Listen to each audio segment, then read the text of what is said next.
अस्सलाम वालेकुम नाज़रीन, आज जो रेसिपी मैं आपके साथ शेयर करने वाली हूँ वो है क्रिस्पी कॉर्न की रेसिपी। ये बहुत ही मज़ेदार बनते हैं, क्रिस्पी बनते हैं, मसाले वाले कॉर्न आज हम बनाएंगे। तो इसके लिए जो चीज़ें चाहिए हैं वो नोट डाउन कर लीजिए। ये मैंने 200 ग्राम के करीब लिया है कॉर्न, और इनको मैंने 5 मिनट बॉईल किया है और फिर पानी इसको ड्रेन कर लिया है और ठंडा कर लिया है। और मुझे चाहिए 2 टेबलस्पून मैदा और 2 टेबलस्पून ही मैंने लिया है कॉर्नफ्लोर, थोड़ा सा नमक पर टेस्ट और थोड़ी सी सुरख मिर्च पाउडर। और ऊपर इसका मसाला लगाने के लिए मैंने लिया है हाफ टी स्पून जो है चाट मसाला लिया है। सिर्फ 1 चुटकी मुझे ज़ीरा पाउडर चाहिए है। 1 मैंने हरी मिर्च काटी है और बिल्कुल थोड़ी सी मैंने सब्ज़ धनिया ली है। तो ये जो कॉर्न है हमारे, इनको मैंने ठंडा कर लिया है। 5 मिनट बॉईल करके ड्रेन करके मैंने ठंडा कर लिया है। सबसे पहले इसके अंदर ये मैं नमक और सुरख मिर्च ऐड करूँगी और इसको मिक्स करेंगे। आप नमक कम ही थोड़ा सा रखिएगा क्योंकि जो चाट मसाला होता है उसमें भी नमक होता है और सबसे आखिर में हम लोग चाट मसाला इसके अंदर ऐड करने वाले हैं। अब मैं 1 चम्मच मैदा पहले डालूंगी, इसको थोड़ा थोड़ा इस तरह मिक्स करेंगे। और अब 1 चम्मच मैं कॉर्नफ्लोर पहले डालूंगी और इस तरह से हल्के हाथों से मिक्स करेंगे ताकि ये कॉर्न पर इसकी मैदे की और कॉर्नफ्लोर की अच्छी सी कोटिंग हो जाए। थोड़ा थोड़ा करके बाकी का भी डाल देंगे।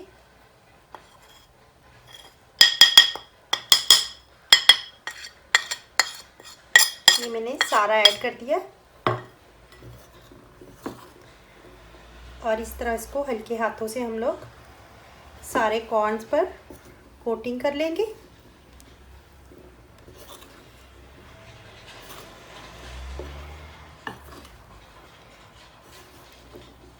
ये मैं आपको दिखाती हूँ, ये देखें, करीब से दिखाती हूँ। ये देखिए अच्छे से कोटिंग हो गई है इस पूरे कॉर्न्स पे। अगर आपको लगे कि ये जो है वो ड्राई है थोड़ा सा, तो आप बिल्कुल थोड़ा सा, जिसको कह सकते हैं चंद ड्रॉप जो है वो पानी के आप इसके अंदर डालें। चंद ड्रॉप्स इस तरह छींटा लगाना है हाथ गीले करके।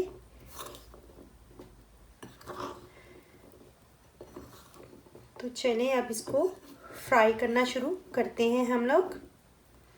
ये देखिए अच्छे से कोटिंग हो गई है। अब इसको हम लोग फ्राई करना शुरू करते हैं।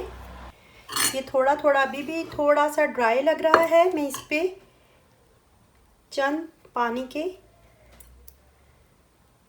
चंद कतरे जो हैं इसका छींटा दूंगी ताकि ये जो ड्राई मैदा है ये फिनिश हो जाए इसके अंदर और कोटिंग अच्छे से हो जाए इस तरह से।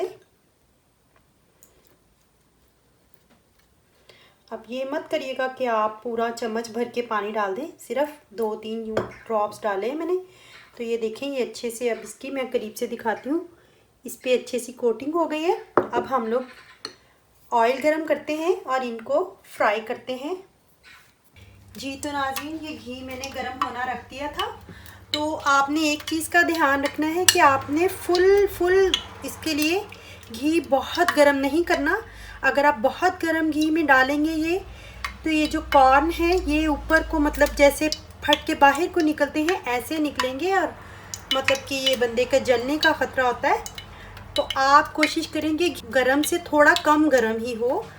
तो ये मैंने एक दाना डालकर देखा है, ये दरमियाने से थोड़ा कम गरम है। तो इसके अंदर अब मैं ये कॉर्न डाल दूँगी इस तरह से। ये देखिए ना, अब ये फटे नहीं हैं, ये ऊपर को एकदम से फट फट कर बाहर नहीं आएंगे। आधे कॉर्न मैं अब डालती हूँ, आधे मैं दूसरे स्टेप में डालूँगी और इसको 1-2 मिनट के लिए दरमियानी आंच पे बनाऊँगी और उसके बाद मैं आग को बाद में तेज़ करूँगी इसको क्रिस्पी बनाने के लिए। इसको फ्राई होने देते हैं। तो नाज़रीन, अगर आपको हमारी रेसिपीज़ जो हैं वो पसंद आ रही हैं तो आप हमारे चैनल प्रो रेसिपीज़ को सब्सक्राइब कर लीजिए और बेल आइकॉन को भी साथ ही दबा दें ताकि हमारी जो नई वीडियोस हैं उसकी अपडेट्स आपको बर वक्त मिल सके।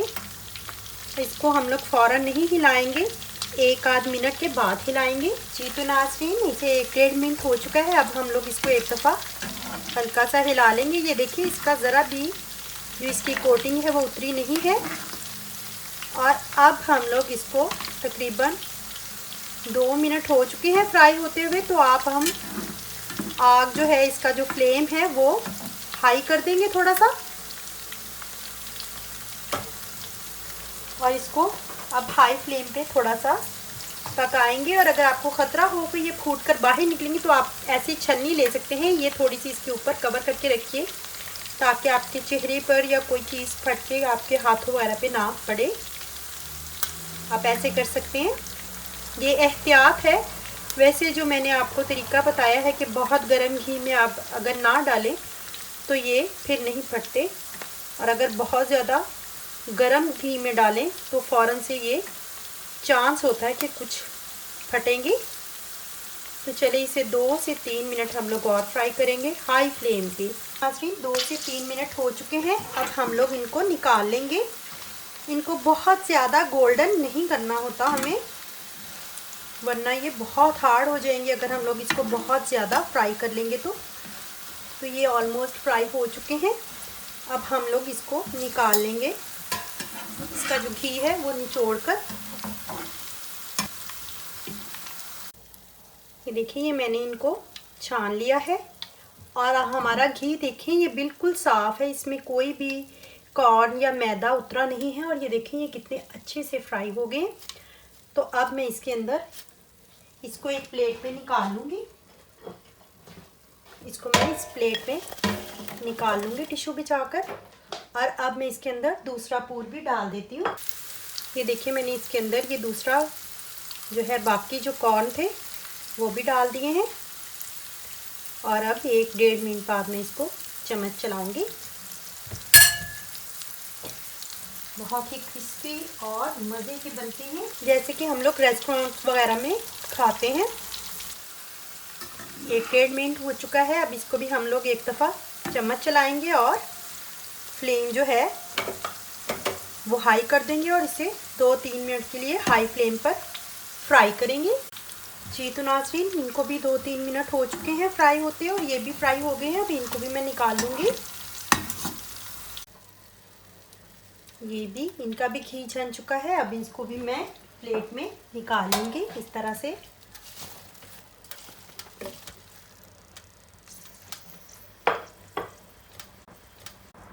जी तो नाज़रीन, अब आखिर में ये देखें मैंने आग बिल्कुल स्लो कर दी है और मैं एक दफ़ा फिर ये सारी जो कॉर्न है उसको फ्राइंग पैन में डालूँगी। और जो सारा चाट मसाला वगैरह था, चाट मसाला थोड़ा सा और 1 पिंच ज़ीरा पाउडर और 1 हरी मिर्च और थोड़ी सी सब्ज़ धनिया, ये सारा कुछ मैं इसके अंदर डाल दूँगी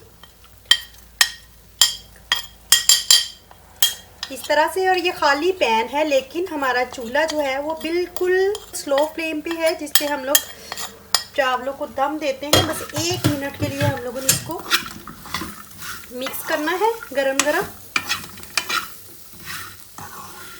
चूल्हे पे। तो ये देखें ये मिक्स हो चुके हैं। अब हम लोग इसको निकाल लेंगे। ये तकरीबन जो हैं 3 से 4 घंटे के लिए बिल्कुल क्रिस्पी रहते हैं। तो अगर आपके घर में गेस्ट वगैरह आ रहे हों तो आप इसको फिर फ्री 1-1.5 घंटा पहले बनाकर रख सकते हैं। तो चलिए इसको मैं अब डिश आउट करके आपको दिखाती हूँ।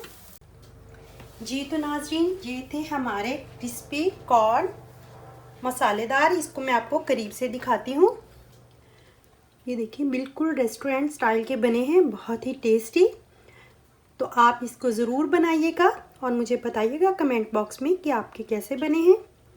अगर आपको मेरी ये रेसिपी पसंद आई है तो लाइक करें, कमेंट करें और अपने फ्रेंड एंड फैमिलीज़ के साथ शेयर भी करें। तो चलिए मिलते हैं अगली रेसिपी के साथ प्रो रेसिपीज़ में। तब तक के लिए अल्लाह हाफिज़।